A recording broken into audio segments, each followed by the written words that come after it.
The movie Home Alone was released in theaters on November 16, 1990.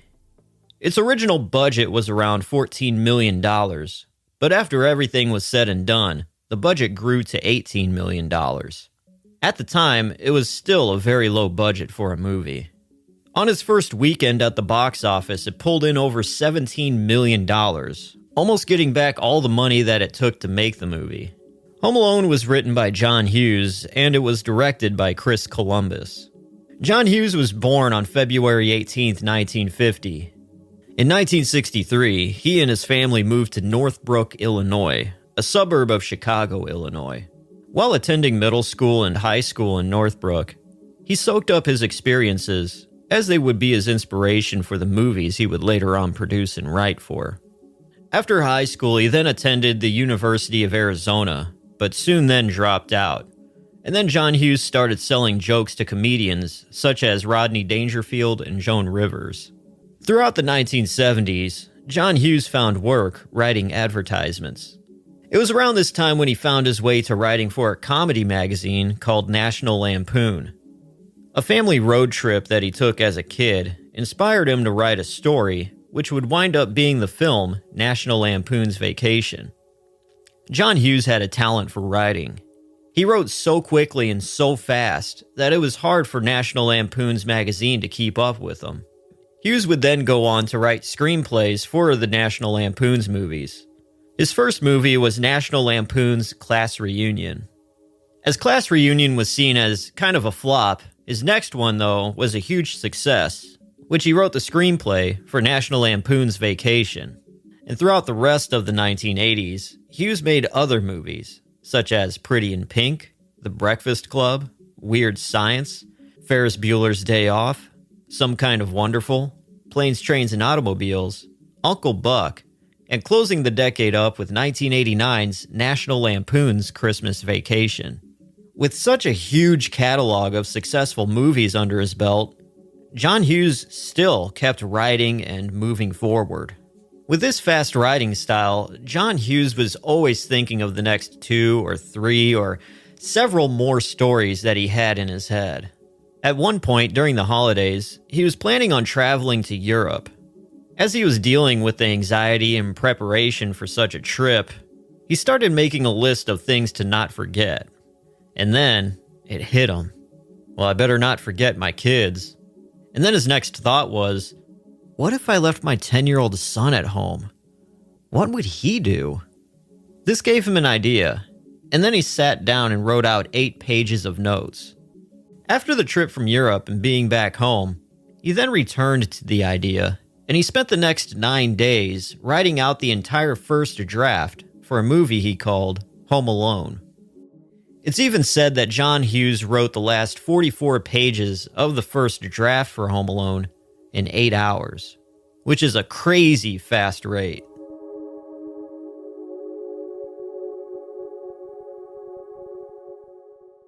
And then we get to Chris Columbus, who was originally the director for the National Lampoon's Christmas Vacation movie.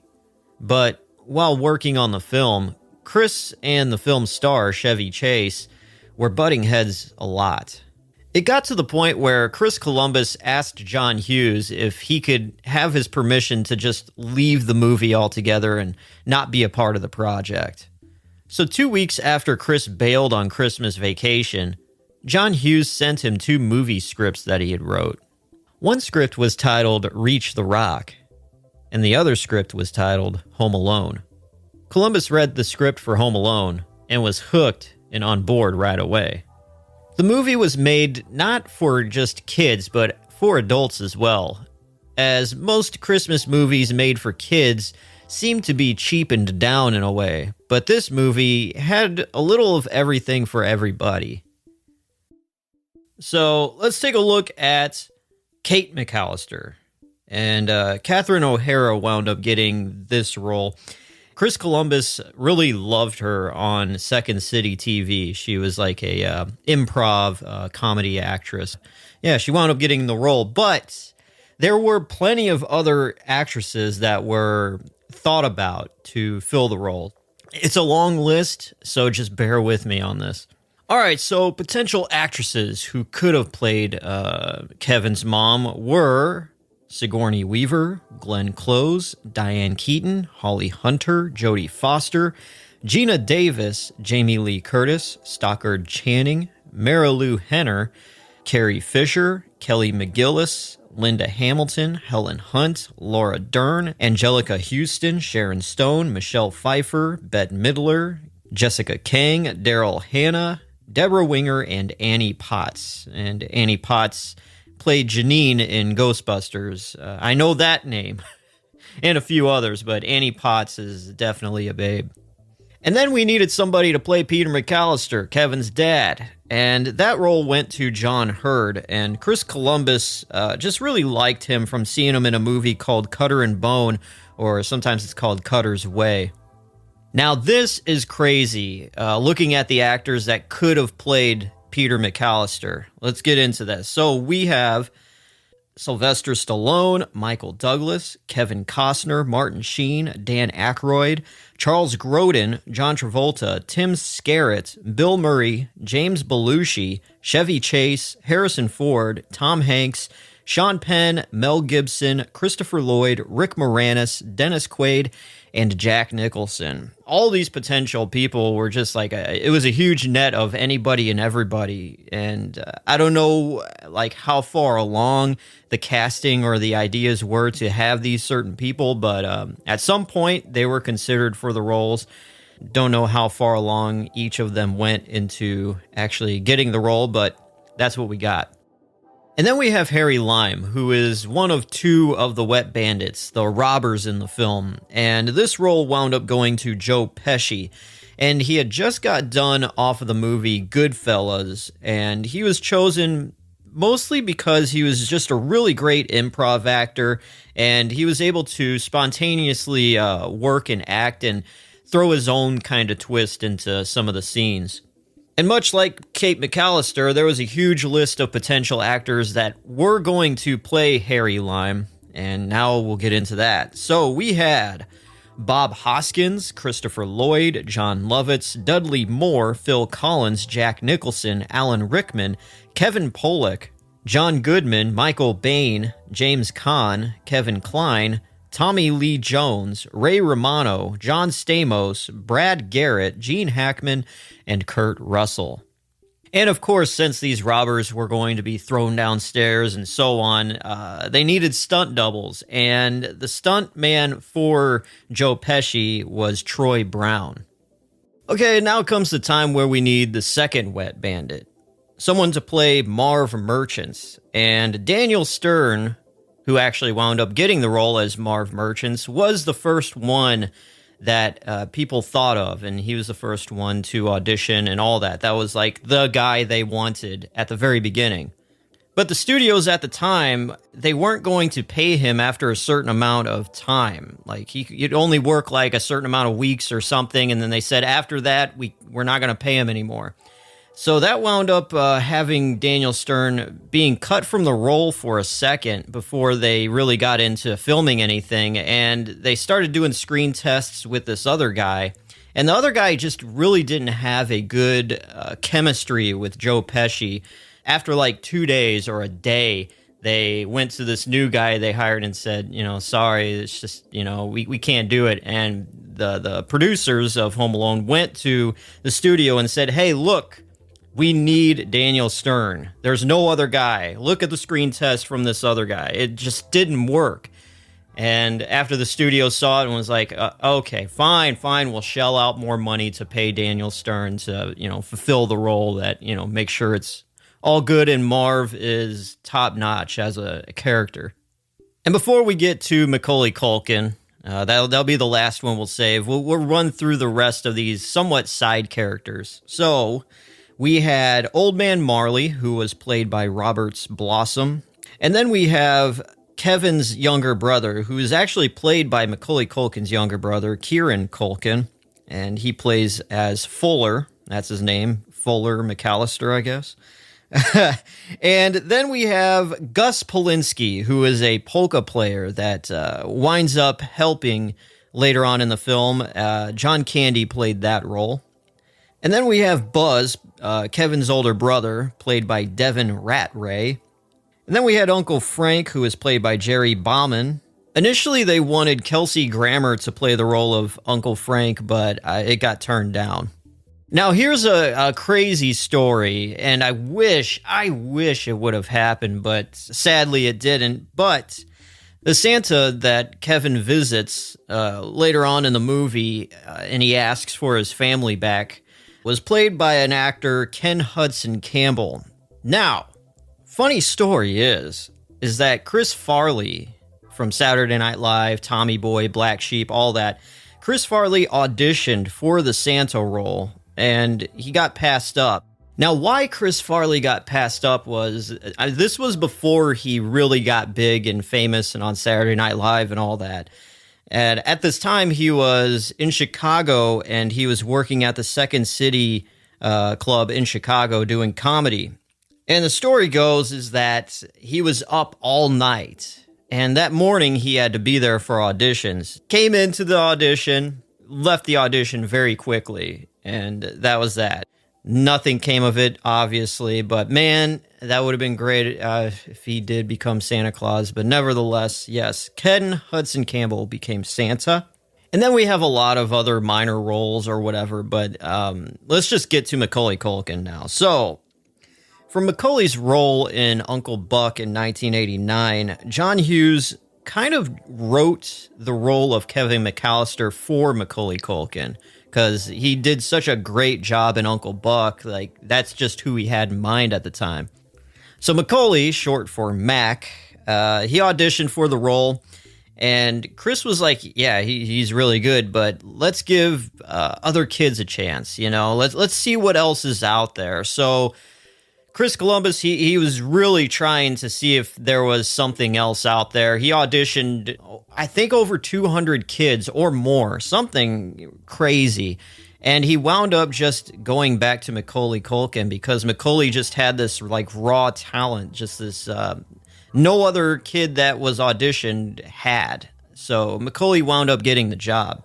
So in New York City, when Macaulay and his father and Chris all had a meeting, Chris was talking to Mac's father, and Mac, just off in the distance while he was watching Chris and his dad talk, he was just kind of mouthing what they were saying. You know, he's kind of like a smart aleck kid naturally, so it really blended well into being filmed. You know, he's just great on camera.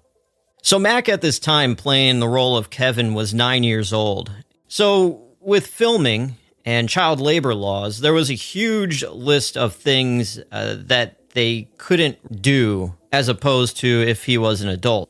So the rules, I guess, per se, was that 1, Mac could only film for 5 hours a day.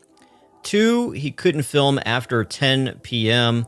And 3, he also had to be tutored while he was filming. Even if he was away from school and he thought it was a vacation, no, you still have to go to school. It's just on your own time away from the camera, and you have to learn.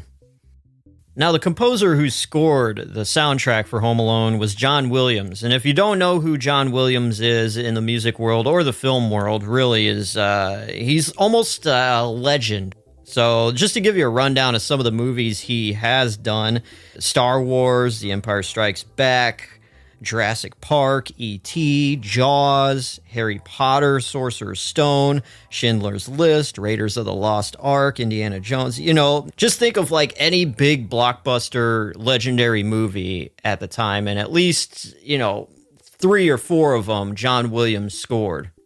Now, believe it or not, John Williams wasn't the first choice for Home Alone. Chris Columbus actually wanted to bring on a friend of his that he had worked with before on an earlier film called Young Sherlock Holmes.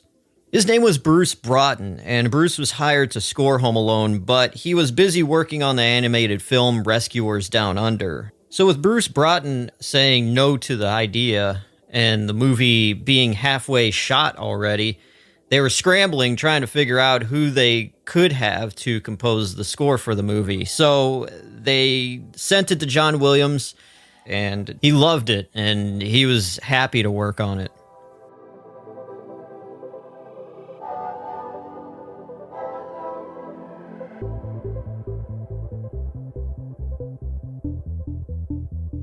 Now, talking about locations here, a lot of the shots were done, or all the filming actually was done in Chicago or the Chicago suburbs. So let me lay it down for you. When you see the shots of the McAllister house from the outside, you see the front yard, the backyard, all that stuff. And that was actually shot at a house in Winnetka, Illinois. And mostly all of the shots that were inside the house was done on a soundstage that was built inside a high school gymnasium. The high school's name is New Trier High School. In the scene with Kevin as he's going through a flooded basement in a house, that was actually shot on a soundstage that was built inside the high school swimming pool. Now, other movies that were filmed with sound stages in this high school were Uncle Buck and Ferris Bueller's Day Off. Now, next time you watch this movie, just really take in and look at the wallpaper and all this. This never sunk in for me. You know, I took it for granted. But when you really have this fun fact implanted in your head, you can't look away. You can't stop staring at the interior, the walls, everything inside the house is very Christmas themed. And they intentionally did it that way to give off like a warm holiday feeling. So you'll see like wallpaper and stuff being forest green, lots of reds, the red candles, people wearing red, the clothing, just all that stuff. And now you may be asking yourself, well, they went to Paris. Didn't they shoot anything in Paris? No, actually. Because they were on like such a small budget, a lot of like the shots of planes flying, that was just stock footage from American Airlines. And then the random shots of landmarks in France, that's stock footage as well. Now, going back to the McAllister house, there were a few things that were shot inside the original, the actual house itself, which was just the staircase, the foyer, the landing at the bottom of the staircase. Principal photography for Home Alone took 3 months, from February 1990 to May 1990. The movie was originally backed by Warner Brothers, but as filming went on, it was seen that it was going to inevitably go over budget. And Warner Brothers, seeing this, they shut the project down completely. But little did Warner Brothers know was that the producers for the film were actually talking to 20th Century Fox behind closed doors, just for this reason. If Warner Brothers shut them down, they'll just take their business to 20th Century Fox, in which they did. So 20th Century Fox picked up Home Alone, and the budget for the movie wound up being about $18 million. As Chris would work on pre-production during the day, when he'd get done with that, he would then go to John Hughes' house afterwards. John Hughes, he worked at night, and he would be with Chris from 9 p.m. to 5 a.m., and they would sit there and look over the script, rewrite things. A lot of production designs and little twists and things here and there would be added during this time with Chris's involvement. All right, before we start going beat by beat through the movie, fun fact here, fun fact there, Macaulay Culkin, he ruffled some feathers with the more adult actors, and it wasn't his fault. The adult actors just looked at this kid and saw him as the lead guy, and it really bothered them because they're like, what about me? I'm such a, decorated actor. Joe Pesci, John Hurd, a lot of those guys that, were veterans of the art of acting were kind of upset that Macaulay Culkin was getting all of the attention and most of the money, had a very big salary, getting paid a lot of more money than them. So there was some tension on set. Macaulay, as a kid, he never felt or picked up on any of the tension, but Chris, the director, he definitely did.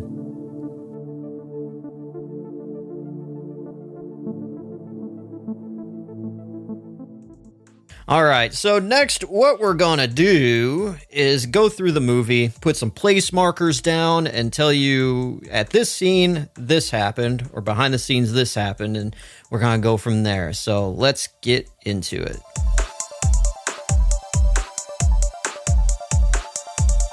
Okay, so at the beginning of the movie, it starts at the McAllister house. Nighttime, it's snowing, bringing up the Christmas mood quite a bit.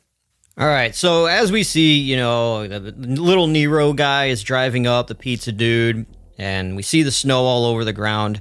Actually, the snow wasn't real snow. It was actually foam.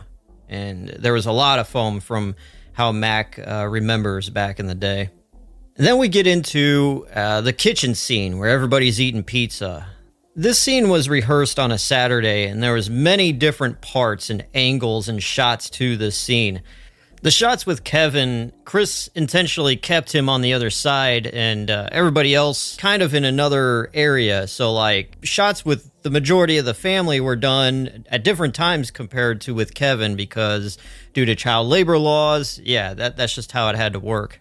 Now when the pizza spills and there's a big fight that breaks out, Fuller, Macaulay Culkin's younger brother, gets a chair, the back of a chair smashed up against his face between the wall and the chair, and the back of this chair was actually made of a very soft rubber. Later on, they had to do reshoots. And Kieran Culkin, he was kind of mad about it because coming back to do reshoots, his hair had grown out and he had to get his hair cut again to, continuity, make sure he looked just like he did from the other shots they did back a couple months prior.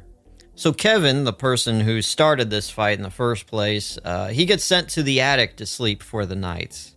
Then we have a shot of the moon being shown and the night sky and the wind is blowing.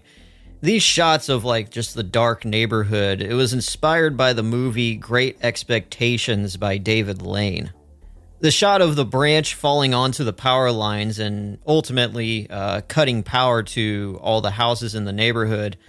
Chris really didn't like this shot because it looks very unnatural and looks man-made, which it obviously was. He still, to this day, doesn't like it.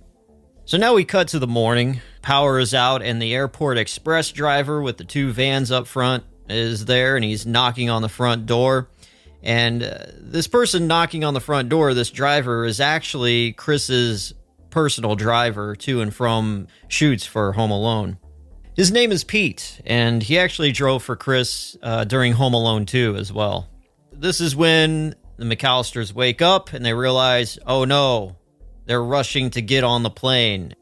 Chaos ensues, basically. And so now we are at the airport scene, and they're hurrying in the airport, all right? This is shot in O'Hare Airport and Midway Airport in Chicago. Just different shots. It was done in two different airports. The airport was running at full capacity while shooting. So in Home Alone 2, everybody recognized Macaulay Culkin, and it was just hard to film. But this first movie, yeah, they got away with it, and they would just be like, oh, they're shooting a movie, there's people running through it. Okay, whatever. So what you see in there are actual real passengers, no extras or anything like that. So everybody boards the plane, besides Macaulay Culkin, because he's left home alone. And so on the airplane, when everybody's getting in, there's a woman that is sitting there in a red sweater, and she's holding a baby girl. And that's actually Chris Columbus, the director's mother-in-law, holding his daughter, Eleanor.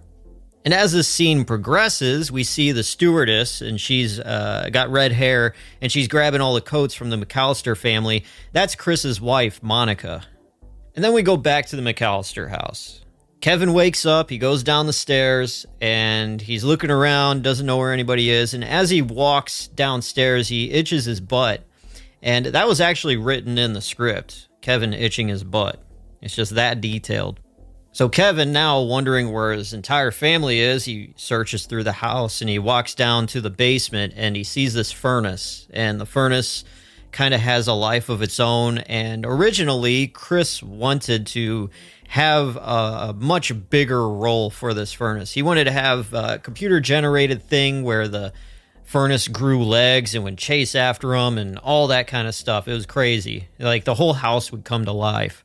But due to a small budget, yeah, it couldn't have happened. So all they really could do with this furnace was just put a big red light in it and have two guys pulling on strings to lift up its mouth, if you want to call it that, to make it look like it was yelling.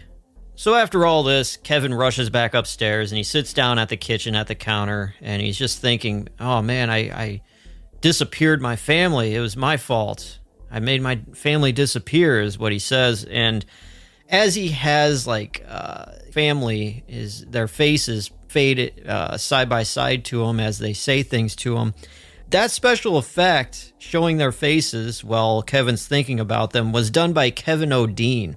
And Kevin O'Dean, he was a special effects artist, and he did all of it while living in his mother's basement. So all the stuff, all the special effects that you see being done is done by Kevin O'Dean. Most of the stuff was done for $500 here, $200 there. Very cheap, just to make sure this whole movie was on budget. And seeing that these special effects were done like very on the cheap and in some guy's mother's basement is rather astonishing.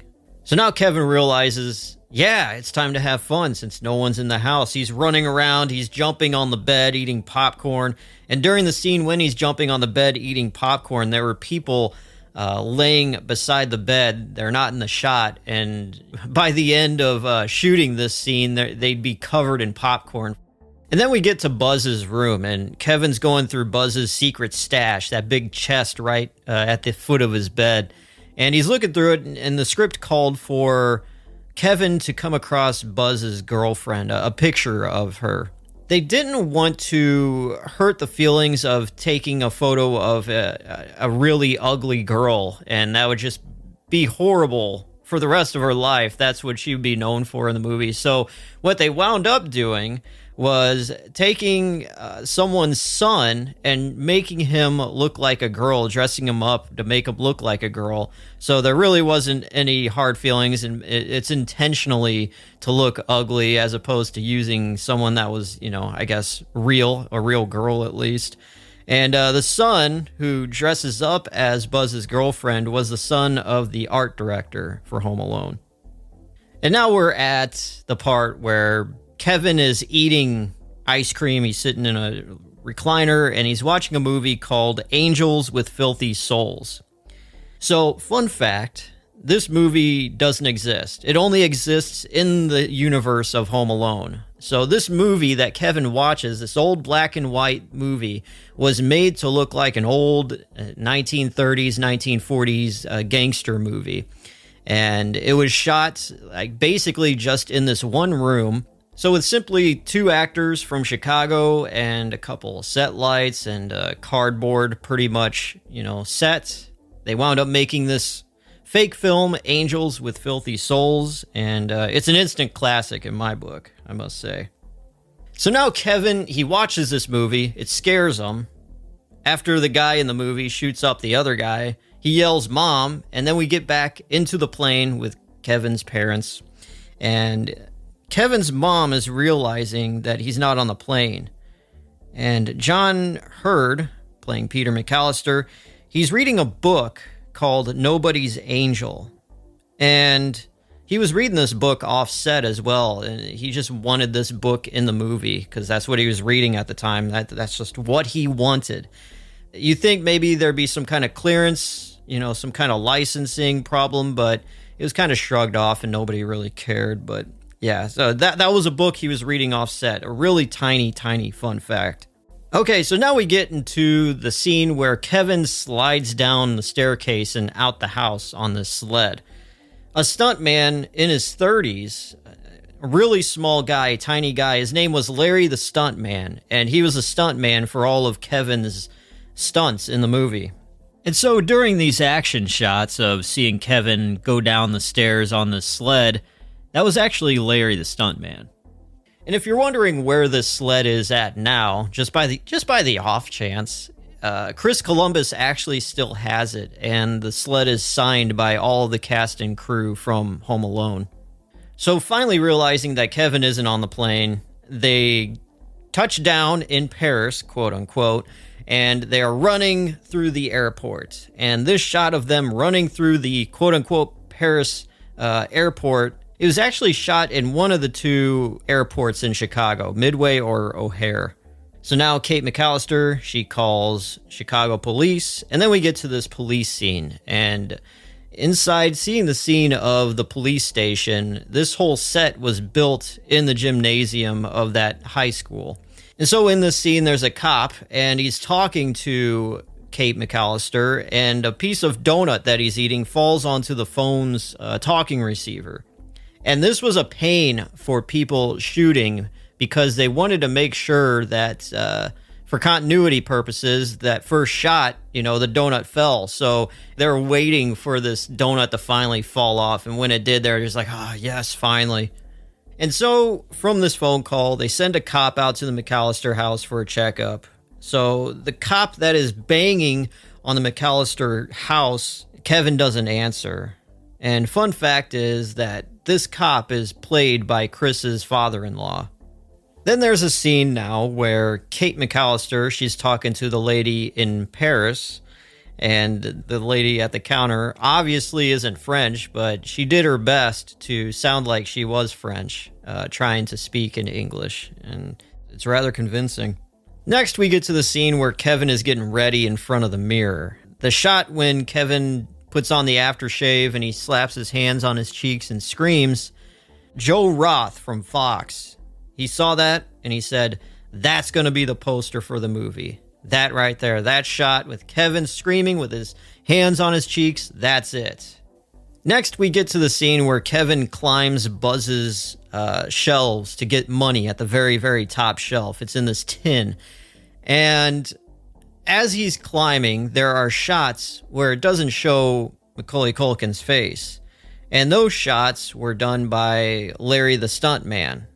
Larry the Stuntman, he felt rather intimidated climbing these shelves knowing that they were going to break and he was going to fall down off of them. Like there was no safety harnesses, there were no anything. He was simply going to climb the shelves and they were going to break and he was going to fall. Cut scene. So that shot you see of Kevin, Larry the Stuntman, falling is all real. Like there was no visual effects or anything. It's all practical, real stuff happening. And now we get to the house the Wet Bandits are burglarizing in the middle of the day. When someone calls on the answering machine, it says, "Hi, you've reached the Murphys." The voice for that answering machine greeting was Raja Gosnell, who was the editor for the movie. And then when Marv says, "Silver tuna tonight," that's some kind of phrase that is used in Chicago. Now, moving on, we've got the scene where Kevin, he's at this drugstore and he's trying to buy a toothbrush. Now, this was the very first scene they shot for the movie. And then Robert's Blossom, Old Man Marley, he shows up and Kevin runs out into the street because he's frightened by Old Man Marley, because earlier in the movie, Buzz told him that all of his victims are the salt that Old Man Marley throws out onto the sidewalk to keep people from slipping. They're all of his victims. They're mummified bodies. So Kevin, running out, scared of Old Man Marley, he stole a toothbrush. He gets chased by a police officer, and the police officer was one of the main lead stunt guys in the film because he takes some bumps. He slips and falls on his back in the film. In the park where this was shot, with everybody with their ice skates and all that, it was shot on location in Winnetka, Illinois. So since Macaulay Culkin could only work for so long, daily, 5 hours a day, a lot of the shots where you see Kevin, but he's at a distance, they shot with a stand-in dressed up as Kevin. So the shot of seeing Kevin run across the bridge as there's a train going underneath the bridge, that was done with either someone named Max, who was a stand-in for Macaulay, or someone else. There was potentially up to 5 to 8 different stand-ins for Kevin. So we get to Marv, and he's stopping up sinks in the houses that they're burglarizing. And the Wet Bandits was something that Daniel Stern was obsessed with. Like, he wanted to get this whole shtick right. And Harry, he's not really agreeing with Marv. Like, he's calling him sick. Why do you do that? Why, stealing the snow globes and all that, put it on the dashboard of the van. As they're arguing, they almost hit Kevin as Kevin's walking back home. Now, this shot of the van stopping right in front of Kevin's nose was actually filmed backwards. When they were shooting this scene, the things they needed to do to make it look like it was real was Macaulay Culkin had to stand in front of the van and scream, and then the van would start shaking. People would start shaking the van, and then the van would back up, and then Macaulay Culkin would walk backwards and make it look like he was walking forward. So after this, the Wet Bandits start following Kevin, and Kevin realizes, he starts running, and he winds up in front of a church, and there's a nativity set up, and he runs in there, puts on a little hood thing, and he fools the wet bandits. Him now having the information that these guys are robbing things, he starts running towards his house once they leave. When he's running back, we hear him say, "When those guys come back, I'll be ready."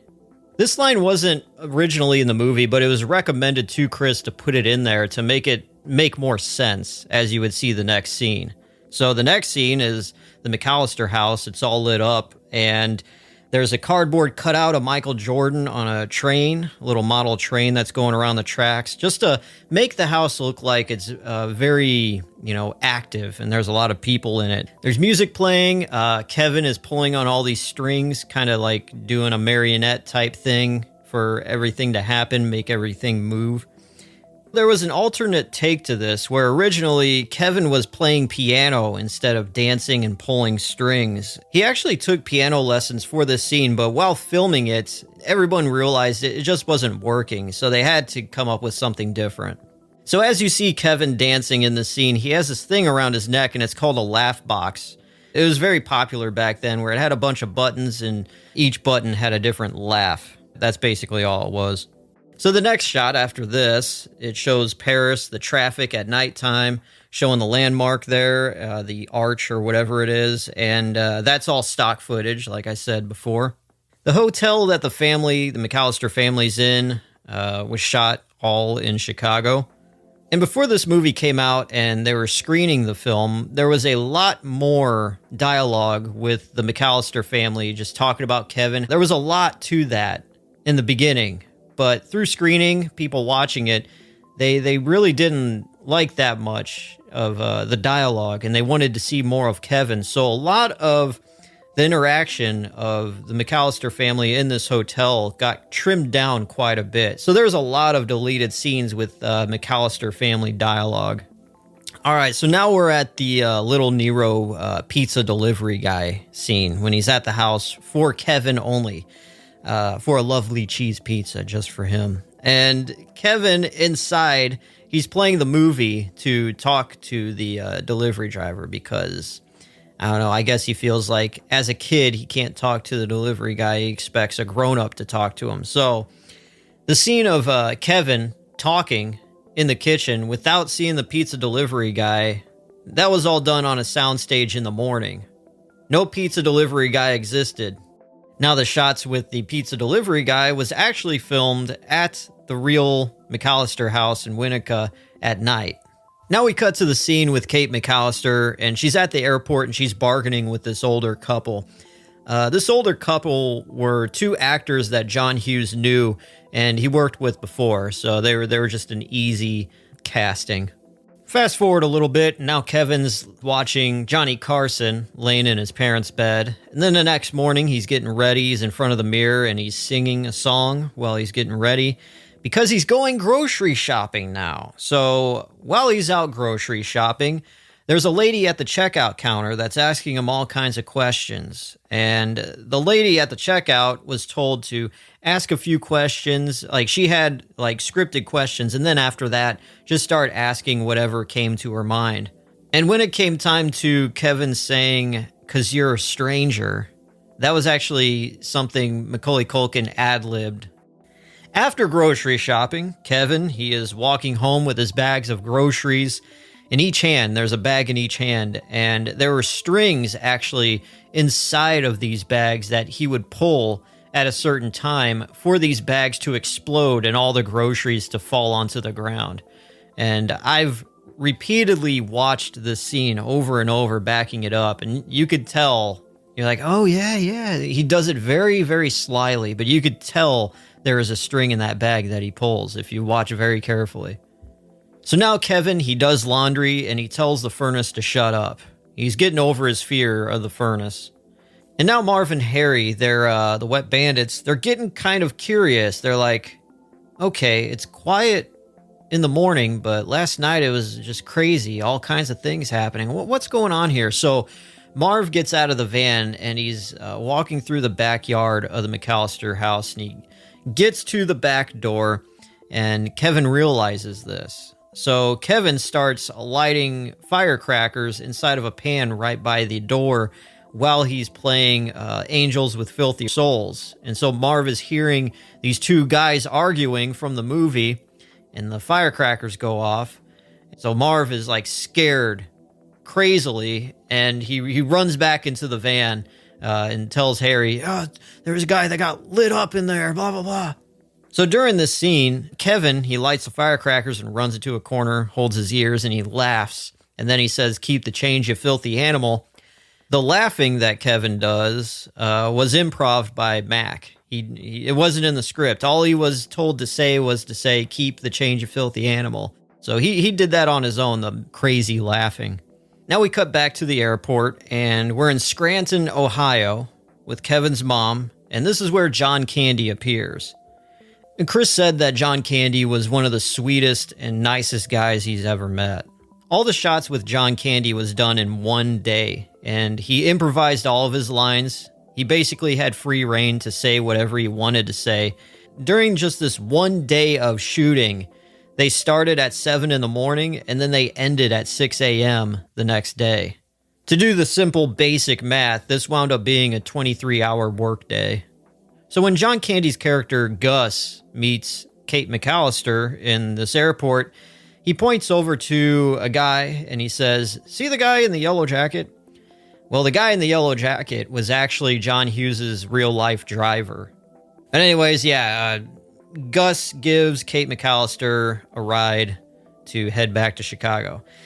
Anyways, Kevin now, he walks into the backyard and he cuts down a Christmas tree. And Marv and Harry notice it. And then Kevin decorates the Christmas tree and notices that Harry is in the window from the reflection of one of the red ornaments. Now cut back to Kevin's mom and Gus. They're riding in the back of a budget rent-a-truck with the polka band that Gus is a part of. Now the shots that were filmed in this budget rent-a-truck were done at about 4 or 5 in the morning. And now we get to the Santa scene, and since there was going to be, close-up shots, they wanted to make sure that their breaths while talking would show up on film. In order to do this, they had to make sure to shoot it when it was really freezing cold. And when Santa gives Kevin some Tic Tacs, the hand that is put out as Kevin's hand with the mittens was actually a stand-in. It really wasn't Macaulay Culkin's hand. And so as Kevin's walking away, Santa, the guy playing as Santa, he gets into his car and he attempts to start his car and drive off, but the car breaks down. This wasn't meant to happen. It actually legitimately happened with the car breaking down.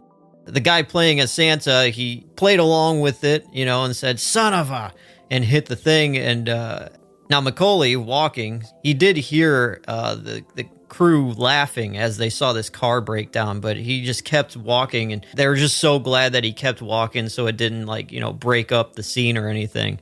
So as Kevin walks back home, he looks into one house and sees this family all getting together for the holidays, and they're all happy. The family inside this house, some of them are Chris Columbus's relatives, so it's just one big family affair with everybody that is seen in this movie. So Kevin, he walks past this family house and he approaches a church. He winds up walking into the church. Macaulay Culkin said at some point he fell asleep in the pews while filming shots in this church. There was actually 2 different churches that were filmed. One for the outside external shots, and then a different church was used for the inside shots. So Kevin walks in and he sits down and he sees Old Man Marley, the old man he's really scared of, see him as well. Now, Old Man Marley, he wasn't in the first draft of the script. He wound up becoming a character through the rewrites between Chris and John Hughes. So anyways, Kevin talks to Old Man Marley, and then a bell rings, and Kevin rushes home as timed Christmas lights are all coming on as he runs to his house. Kevin then gets home and he rolls out his battle plans for the Wet Bandits. So now Harry and Marv, they arrive at the McAllister house. They're ready to go. And Kevin, he's sitting at the table, he's eating his mac and cheese, and they did 2 takes with this. One where Kevin says macaroni and cheese dinner, and then another take with Kraft macaroni and cheese dinner. So Harry and Marv, they walk to the back door of the house and they ask for Kevin to let them in. As they're talking, Kevin puts a pellet gun out the doggy door and shoots Harry in the balls. Now, just a fun little note here, talking about the doggy door. There is no dog that is seen in this film, but there is some references at the beginning. But yes, it is said that the McAllisters did have a dog, but it's not present. It's at the kennel or the caretakers or wherever it's at while they're on vacation. So, when Marv puts his head into the doggy door, Kevin is there and he shoots him in the head with the pellet gun. It hits him right between the eyes or the forehead. And when this happens, you can actually see the bullet or pellet very close up as it hits right in his face. This was done by the same visual effects by that same dude in his mom's basement. And the pellet was painted into the film frame by frame. And all this whole entire pellet effect, visual effect, cost $600 to do.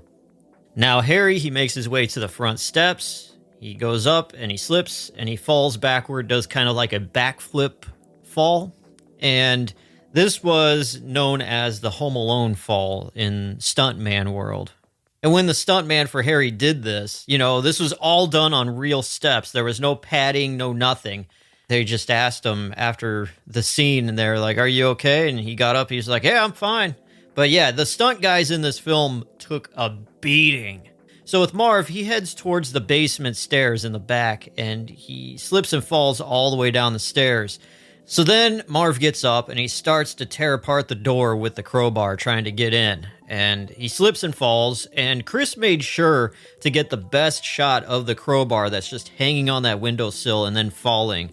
There were like so many takes of that he just wanted to make sure to get it just right. Marv makes his way into the basement, and then he's looking for a light, and he pulls on this light string. He thinks it's a light string, and when he pulls on it, an iron comes down and smashes his face. Now, the original trap just didn't seem painful enough. So it was Chris Columbus's brother-in-law's idea to have an iron fall on Marv's face. Now, the shot of the iron falling from the point of view of the iron onto Marv's face was done with a camera that was attached to a rope, and they dropped it really close to his face, like almost, a lot of things could have happened bad, but it didn't. This 300-pound camera falling, just inches away from your face, it is quite scary, but it was just something that had to be done. All right, so we're back now in the front, and Harry's still trying to get into the house. He grabs onto the doorknob and he burns his hand. He then rushes down the stairs and back into the snow and puts his hand into the snow to cool it off. Now we cut back to Marv, and he's in the basement still, but he's going up the stairs now, and the stairs are covered in tar. And there's a nail that's put as a booby trap on one of the stairs, and he steps on the nail and it sinks into his foot, and he screams and he falls backward down back into the basement. Now that nail was actually made of rubber, and Daniel Stern could easily just step on it and crush it. So no real nail was involved. Daniel Stern's foot was completely unharmed in the making of that scene. Back to Harry as he walks back to the back door, and he breaks into the kitchen back door, and this is when flames start shooting at the top of his head. And this shot was done with a mirror inside the camera, so the reflection showing Harry would look like he's getting his head burned, but it's just all imposed. The flames themselves all imposed on his head. Now this makes Harry run back outside, and then he sticks his head in the snow once again to cool it off from being burned. And when he pulls his head out and you see the top of his head being burned, that is actually a hat. From around the crown where the skull cap is on up, it's completely a hat, and Chris still has this hat to this day. Now back to Marv. He makes his way out of the basement, and he goes back up the outside steps, and he starts looking around, and he winds up making his way through the snow to a window. And while he's walking in the snow, you'll see that his feet are much larger than they usually are, and that's because he's wearing boots that look like feet. So his quote-unquote feet look a lot larger than they should be. That's because he's wearing these boots. Now we look at Harry, and he rushes into the back door, and he throws the torch that burned his head off of its its stand, and now Harry is inside the house. This is when Harry sees Kevin, and he starts to run after him, and he winds up running into some kind of plastic wrap that's covered in glue. So now he is all covered in glue in his face and everywhere, and he walks further into the room, and he trips on the string, and the string starts up a fan that shoots these feathers at him. So now he's glued and feathered, tarred and feathered, as they say. Back to Marv, he crawls through the window, and he steps down onto the floor next to the Christmas tree, and he steps on ornaments and light bulbs that Kevin placed there as a booby trap, and they break all on his feet, and he screams in pain. Then he falls to the floor. And Daniel Stern, when he did this, he didn't want a stunt double to do it. He said he wanted to do it. Even though these ornaments were made of sugar glass, they still hurt when you step on them. That was all Daniel Stern, no stunt double required. Now, the next scene we come to is when Marv and Harry, they finally meet each other inside the McAllister house. So during this part, when Harry asks Marv, "Why the hell did you take your shoes off?" and Marv asks Harry, "Why the hell you dress like a chicken?" those lines were improvised. Then we get to the next scene where Marv and Harry, they make their way to the front part of the doorway on the foyer area right at the bottom of the steps, and they slip on micro machines, a bunch of them. They fall on their backs, and Kevin is sitting at the top of the stairs, and he says, "You guys give up, or are you thirsty for more?" And that line was completely ad-libbed and improvised by Macaulay Culkin. Now this is when Harry and Marv, they run after Kevin, they go up the stairs, and Kevin starts throwing down the paint cans that are attached to strings, and they swing, and they knock both Harry and Marv back off the steps to the ground below, the floor below. Now, during this time with the stunt doubles being hit and falling, at the very bottom of the steps were mattresses to catch them.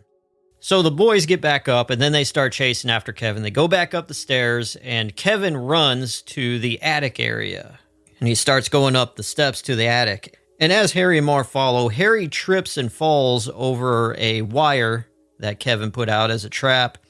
And when he flips over this wire, you could really slow the Blu-ray down or the DVD, whatever you're watching on, and you could see when his back hits the floor, you see Joe Pesci's stuntman's face. Marv, seeing Harry fall, he jumps over the wire, and he jumps and he grabs Kevin's leg, and he's holding on to Kevin's leg. Kevin reaches and he grabs Buzz's tarantula that got loose when he climbed the shelves and broke all the shelves and broke him out of his tank. So he grabs the tarantula and places it on Marv's face. And this is when Marv starts screaming. So back this up a little bit. Macaulay Culkin, he never touched the spider at all. It was all a stunt double, or one of his stand-ins grabbed the spider.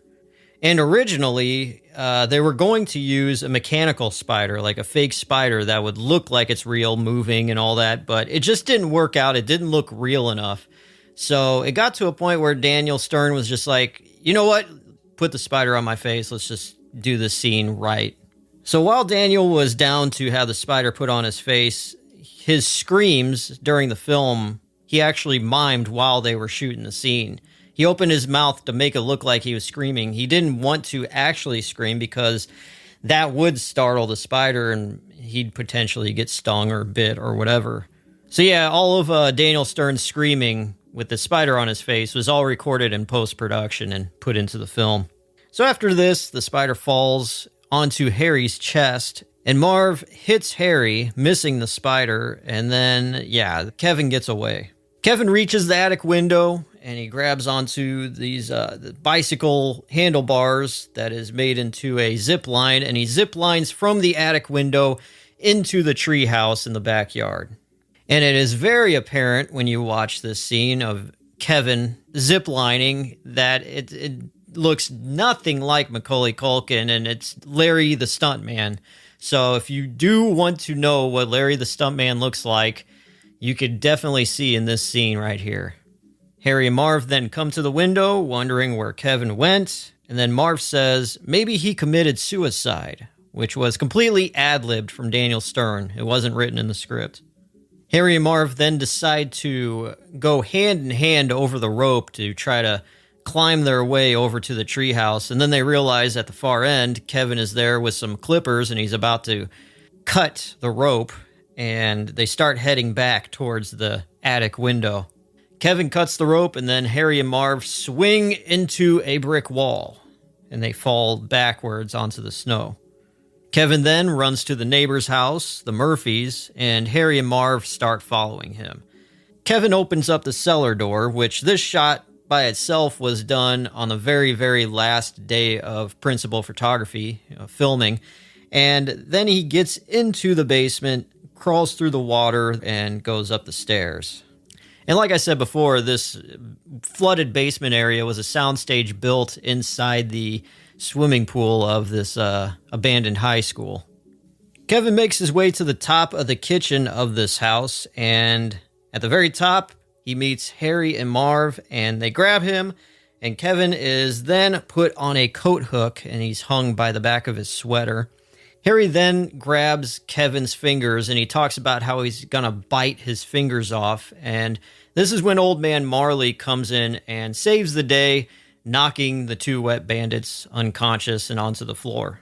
Now, during the rehearsals of this scene, Joe Pesci actually bit down on Macaulay's finger a little too hard at one point and left a scar on Mac's finger that he still has to this day.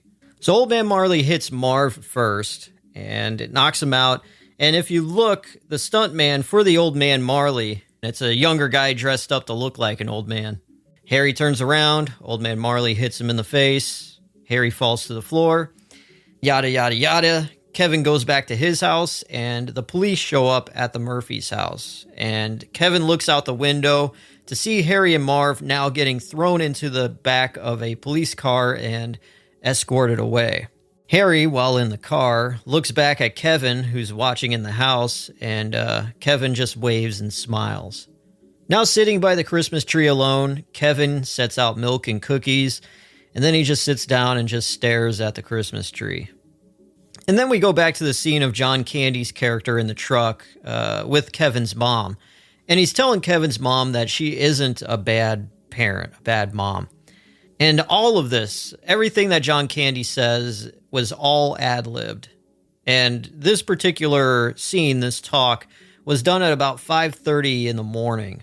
And then as we cut away from John Candy and Kevin's mom, like it shows all of the other people in the truck. And this shot in particular was filmed after John Candy was done with his filming and left. So this was just some after shots they did. All right, so it's the next day and it's snowing and we see the front of the McAllister house. Kevin is sleeping in his parents' bed and he wakes up and runs downstairs calling for his mom. Kevin looks outside the front door and he sees that no one is around. Now, being inside the house and you see snow falling from outside through the windows on the soundstage, that was actually potato flakes. So after all these shots and all the takes, by the end of the day, there'd be just mashed potatoes all over the soundstage. And then the shots of snow in front of the real McAllister house, it was fake snow, and you see it all blowing around, and that was done by fans that were just placed on each side and out of the frame of the camera. So after Kevin realizes he doesn't see anybody, he shuts the front door and walks away, and right then and there, the budget Renovan with Kevin's mom in it pulls up to the front of the house. Chris, at this point, he wanted to have an extra scene, but he just ran out of time where this scene would show Kevin's mom and John Candy's character saying goodbye. But yeah, sadly, they ran out of time. It would have been cool to see. So now as Kevin is looking at a family photo, he hears Mom enter the house. And then he runs downstairs, they meet and they hug, and then Kevin asks about the rest of the family. And Mom regretfully says that they just couldn't make it until later on. And then, surprise, surprise, the rest of the family burst through the door, and Kevin and Kevin's mom are surprised. They all talk to Kevin, and Kevin explains to his family what he did, such as grocery shopping, buying milk, eggs, and fabric softener, but he didn't mention anything about Harry and Marv. And at this point, this is where the original script ended. It was originally just going to be Kevin saying, just hanging around, and then smiling, and then freeze frame, and then credits. That was the original ending to this movie. But we kept moving on. So after talking to everybody, Kevin walks to a window, and Kevin's dad, he finds Harry's gold tooth, and this gold tooth fell out when Kevin threw one of the paint cans at his face. And then Kevin, as he's looking out the window, he sees old man Marley with his son, which is the happy ending. Marley, I guess, made everything okay with his family because he had a problem. Things were said. But now it's a Christmas miracle. Everybody's happy. Everybody's together. And they walk away. And then there's a shot of Kevin smiling as we look at him through the window. And while filming this shot of Macaulay Culkin smiling, Chris is off to the side actually telling him to think of the most happiest thing ever to make him have the biggest smile that he could while filming. So now Marley sees Kevin through the window and he waves hi to him. And then Buzz yells in the distance, "Kevin, what did you do to my room?" Then Kevin runs away from the window, fade out to black, and that is Home Alone.